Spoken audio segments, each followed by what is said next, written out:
Hello, AP Macro students. Welcome. I'm Mr. Snobria, and today we're going to talk about shifting short-run aggregate supply. So what we've done in this whole kind of three-part series on the aggregate model, which 3 parts, that says a lot, right? This is the most important economic model that we're going to have in this course because it shows so much, and I think we're beginning to already see that. At least I hope you're beginning already to see how much this shows. And we've kind of we've more than scratched the surface, but we've only begun to really start talking about half of the picture because I've only talked about aggregate demand so far, right? Last time we had a whole conversation about what shifts aggregate demand, and we kind of have ignored up till this point aggregate supply. Both of them, right? There's a long-run aggregate supply and there's a short-run aggregate supply. So without forgetting how important aggregate demand is, because aggregate demand is the business cycle, and the things that shift aggregate demand are incredibly important because macroeconomics exists to counter the business cycle. And all of the policies that we are about to learn about, which are that exist to counter the business cycle, are things that attack the demand side of the economy. They're things that would shift aggregate demand. With all of that being important, we can't forget about the whole other side of the equation, which is the supply side of the economy. We're not just going to ignore that. So today is about those things that are going to shift aggregate supply. And before we get started, I just want to show off my little curve that I made. Look at that. Pretty sweet, right? So what we're talking about is the fact that just like aggregate demand, short-run aggregate supply can increase or decrease. What we're seeing here is that you end up with the possibility that, in this case, there's a recessionary gap, and that recession occurs because of a decrease in short-run aggregate supply. So it's not just aggregate demand that can shift back and forth, but the business cycle is aggregate demand shifting back and forth. And what do I mean by that? How can I be so sure? Or at least what's the thinking behind that? Well, let's look at what's going on with our other economic measures as aggregate supply shifts back and forth. Okay? So let's take a look at what inflation looks like. So here's my inflationary gap, right? Well, yes, you have this what looks like an inflationary gap, but guess what? That's not actually inflation. That is. And that's kind of the big point here. Things are a little backwards. Things aren't the way you would think they would be as we've studied the business cycle and these assumptions we have, right? So what you think is an inflationary gap actually is a lower price level. This is your inflationary gap if the inflation is because of a decrease in aggregate supply. So now what can we see in terms of GDP? Well, GDP is lower. So you have a recession because recessions are measured by GDP, right? So we're actually in a recession here. That's true. But at the same time we have a recession, we have inflation. If we think back, that's stagflation. So we're reintroducing the concept of stagflation right now. That idea that you could have inflation in a stagnant economy. This is where that comes from. This is how you would model stagflation. This is known as a negative supply shock. So this is long-run macroeconomic equilibrium. Negative supply shock is something that shifts aggregate supply to the left, and the result is stagflation. A positive supply shock gives us a lot of output, but with disinflationary pressures. So you're having the opposite phenomenon go on here, and that's kind of what I'm starting to try to illustrate to you right here. So this is not the business cycle. These are very unique situations. This is the OPEC oil embargo of the 1970s. Boom, stagflation. Okay. This is a hurricane wipes out your electrical grid. Boom, stagflation. You're seeing that you're having these big events where suddenly your ability to supply the economy has been affected. Here's one. Overproduction of oil that we're seeing right now. Perhaps that's what's going on. The Fed has already shown and stated that they're having a hard time keeping price level up, right? That targeted 2% inflation, that's been hard to achieve. Even though the economy's doing well and we are approaching full employment at the filming of this video, and I'm filming this right now in spring of 2016, we're reaching full employment, yet there's not the inflation you might expect. Perhaps we're seeing the result of a positive supply shock in oil and natural gas. It explains a lot of the economic climate of the time. So anyway, today we're really going to talk about, well, what's going to change short-run aggregate supply? What are the things that would shift short-run aggregate supply? So without any further ado, let's get into it. An increase in short-run aggregate supply is seen as a shift to the right, of course. A decrease is a shift to the left. Listen, we've been shifting curves left and right this whole course, right? So this isn't going to be a shock. But the key to understanding a shift in short-run aggregate supply is per unit cost of production, okay? The cost of doing business. This is not really much different than the regular supply that we studied in a typical supply and demand for an individual market. Okay? Listen, here's your rule. And you can go ahead and write this down. What's going to change short-run aggregate supply? If the cost of doing business goes up, or it simply gets more difficult to do business, short-run aggregate supply shifts to the left. Okay? Now, the trick here is going to be keeping this in a macro level of thought. There are not a lot of things that will increase the cost of doing business for everybody, like the cost of doing business in general. Okay? Things that would cause the cost of doing business in general to go up would be things like the cost of energy, fuel of whatever kind, the cost of labor. These very big, these very broad things that affect every sector of the economy. That's a macroeconomic supply issue. So if it gets harder or more expensive to do business, then short-run aggregate supply decreases or shifts to the left. And conversely, if it gets cheaper to do business or just easier to do business in some way, short-run aggregate supply shifts to the right. That's really how simple this is. So the way we can frame this in a more academic sense is this idea of per unit production cost. Okay, let me move myself out of the way. Per unit production cost is the total input cost divided by the total output. So how much did you have to put into something in order to get some unit of output, right? Hey, isn't that just the definition of efficiency or productivity, right? How many inputs does it take to make one output? So another way of thinking of this is if business becomes more productive overall, short-run aggregate supply increases. If business gets less productive overall, short-run aggregate supply decreases.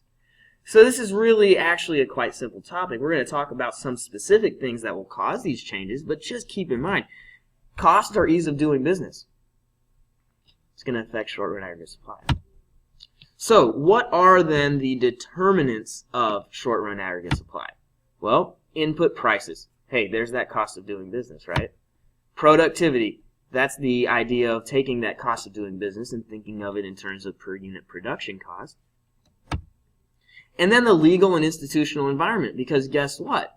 One of the biggest things that's going to affect the cost of doing business is government taxation or regulation. Let's go ahead and start talking right now about input prices. Okay? How much do your domestic resources cost? Okay? The big resource cost that most businesses have is wages. Wages are a big part of this. You're often going to see on an exam, the input cost they're going to talk about is labor cost. So if wages rise, the cost of doing business has gone up. Okay, how much does capital cost? All I'm doing is saying the cost of the factors of production, right? So we have labor, capital, and raw materials. Entrepreneurship, that's ultimately you. That's how much you pay yourself if you're a business owner, right? So, okay, how much does this stuff cost? How much do the factors of production cost? Think about the circular flow model of the economy for a second. Households supply businesses with the factors of production in the resource market. If the costs in that market go up, well, then short-run aggregate supply shifts to the left. And then you have this idea of those resources that businesses acquire from externally, right? From abroad.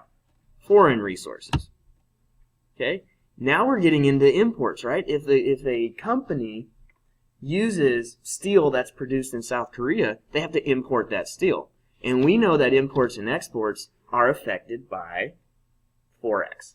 So a strong dollar lowers those foreign resource prices, and a weak dollar raises those foreign resource prices. Now, I want to take a moment here to slow us down and think about something that's actually kind of important and potentially confusing. If we were thinking about aggregate demand, what does a strong dollar do to us? Let's think about that for a second. I want you right now, pause the video if you need to, and think about what a strong dollar does to aggregate demand. Okay, we're back. Hopefully you thought about that. A strong dollar makes net exports decrease. And if net exports decreases as a part of SIG-X, that means aggregate demand decreases. So here, thinking about aggregate supply, a strong dollar actually lowers resource prices and would make aggregate supply shift to the right. So which is the assumption that you need to make when you see a strong dollar? And the answer is stay on the demand side of the economy. Because in this course, the College Board is always sending you to net exports and thinking about aggregate demand. Because that's where our policies are. What we're able to do is to recognize that the same thing, this strong dollar, is having an effect on the supply side of the economy as well. But what we're going to do is hold everything equal, ceteris paribus. We're usually going to focus, unless otherwise told, on the demand side of the economy. And the College Board is really good about specifically directing you to the supply side of the economy when they want you to analyze a short-run aggregate supply change. So even though we can recognize the strong dollar makes foreign resources cheaper and could have a positive impact on short-run aggregate supply, we're not going to go there unless the College Board asks us to.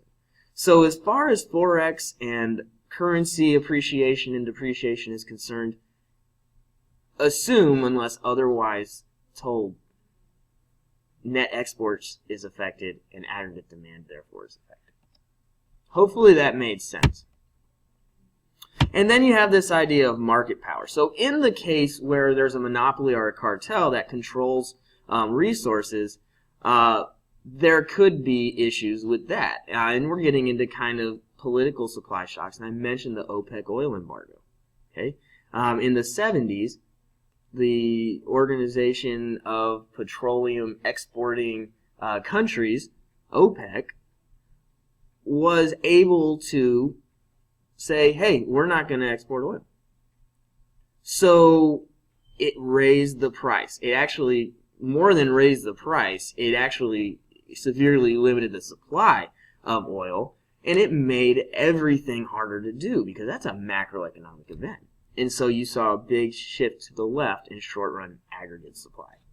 All right, so let's go ahead and move on to productivity, and this is actually a really straightforward concept, right? You have productivity, which is total output divided by your total inputs, and it's just how much you get out of everything that you put in, right? And we talked about the equation for unit production cost, which is very similar, and also a way of measuring productivity. But it's the amount of output for the amount of input. And of course, the more productive you are, that's going to shift short-run aggregate supply to the right because it just got easier to supply things to the market.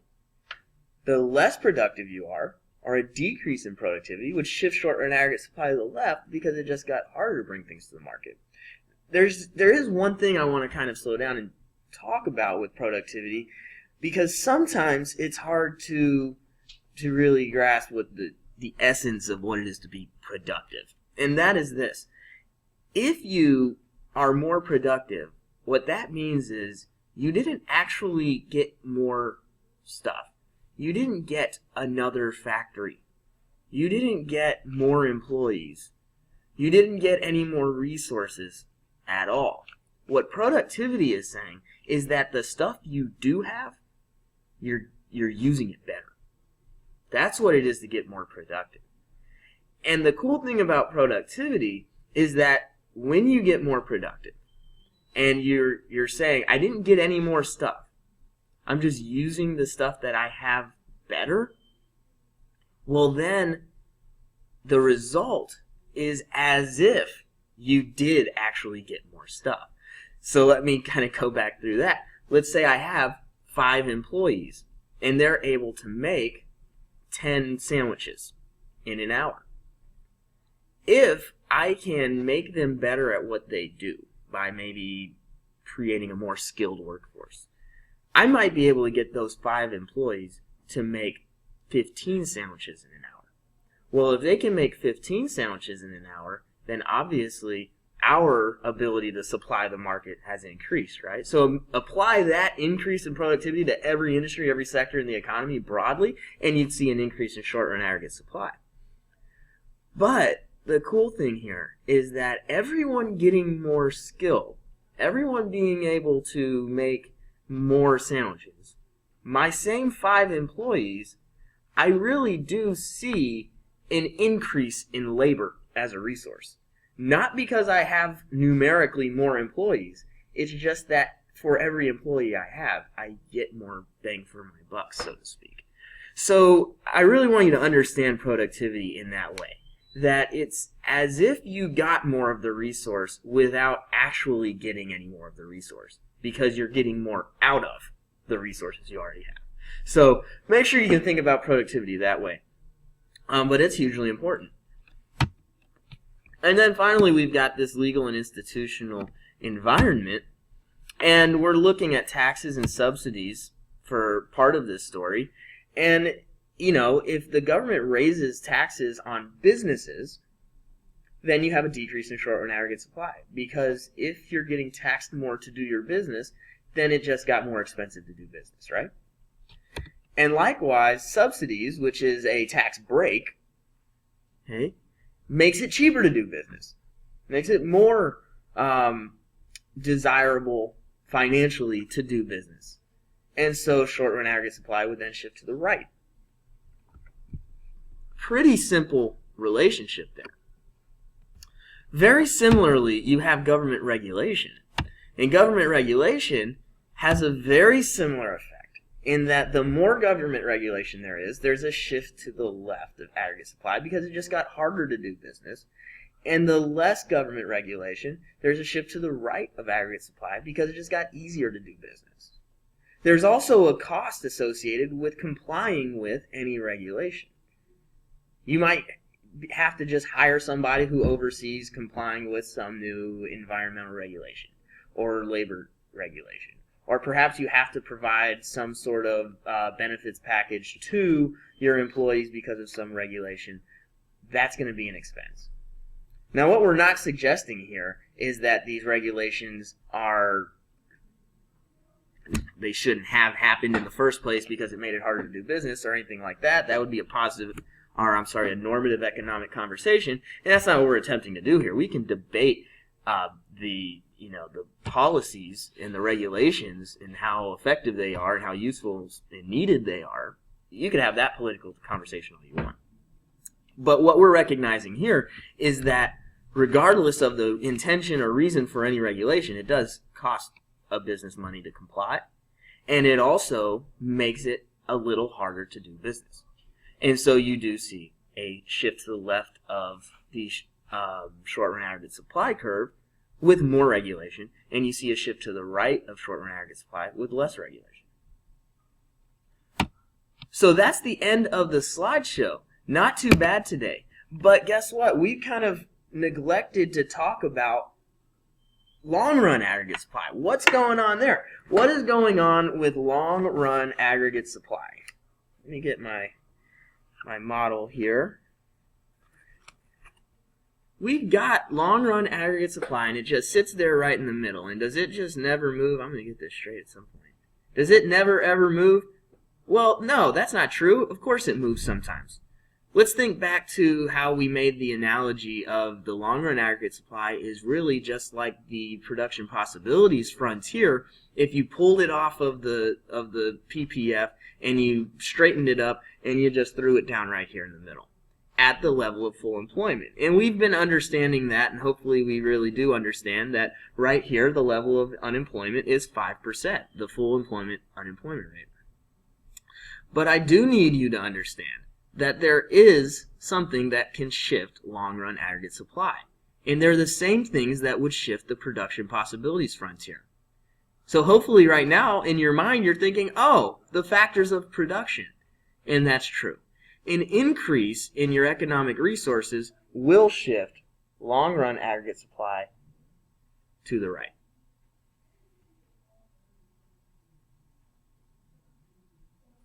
Okay? What causes a shift like that? An increase in economic resources. What if your economic resources decreased? Shift to the left.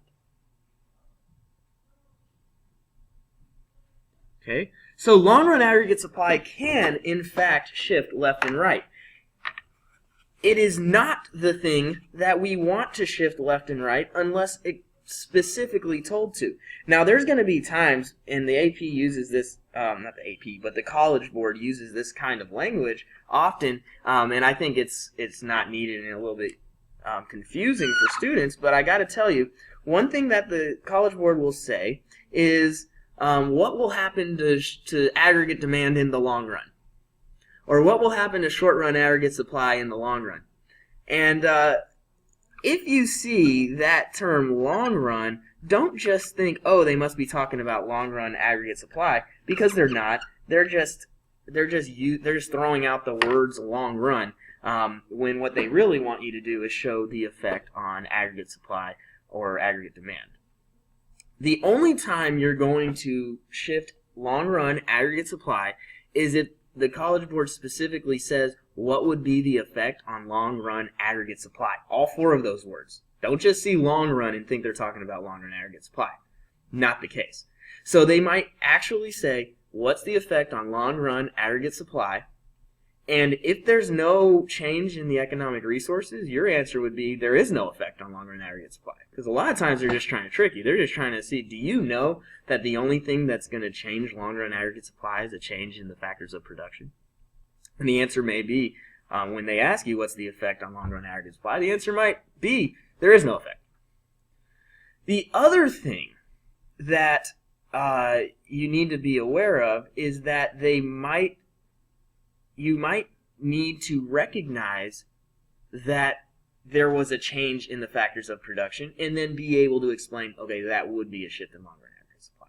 So the only times you're going to shift long-run aggregate supply is if you're asked what the effect of a change in resources is, because those are the determinants of long-run aggregate supply, or if you're specifically asked what the effect on long-run aggregate supply is.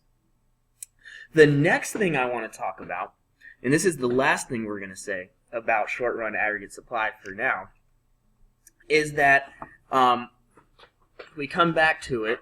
We just talked about the things that would shift short-run aggregate supply, but we didn't talk about everything. So what we just talked about was a change in inputs. Change in inputs, okay? And that's when I was saying, hey, it got more expensive or more difficult to do business, / it got easier or less expensive to do business. All of that is talking about inputs, the things that it takes to do business. The other thing that might shift short-run aggregate supply is what I like to call doing nothing. So the other thing is doing nothing. or the absence of policy. So doing nothing over time. And let me explain this. Let's say that there is somehow a recession going on, so aggregate demand has shifted to the left.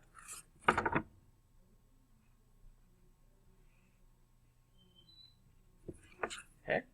Aggregate demand has shifted to the left. Let's look at the result of this right now. Let's recognize the fact that we have an economic situation where there is a recessionary gap. Unemployment is high, right? This is high unemployment. And price level is low. Well, what we're going to learn in this course is that the government and the central bank are going to do all of these kinds of policies that are going to attempt to shift aggregate demand back over to the right. That's what the government's going to do now. But in the past, there was this laissez-faire concept in economics.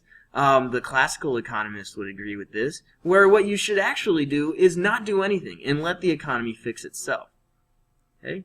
Now, I'm not going to debate how reasonable or unreasonable that expectation is as far as policy is concerned, but here is the theory behind it, and here's what's true about doing nothing. In this environment, a lot of people are looking for jobs, and prices are low. So with a lot of people looking for jobs, and there being low prices, the thing that will happen is wages will go down. Wages will go down. All of these people who are looking for jobs are going to be willing to accept jobs at lower wages.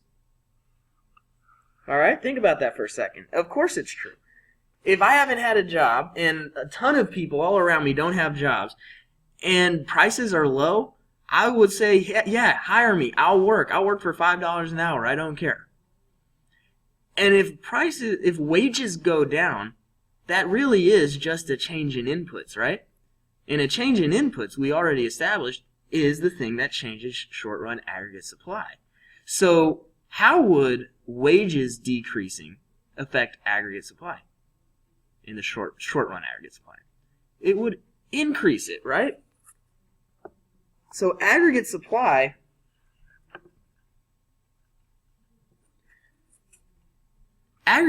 will shift back out. So we had first the recession, and then second, aggregate supply. So this is the first shift. The recession happened.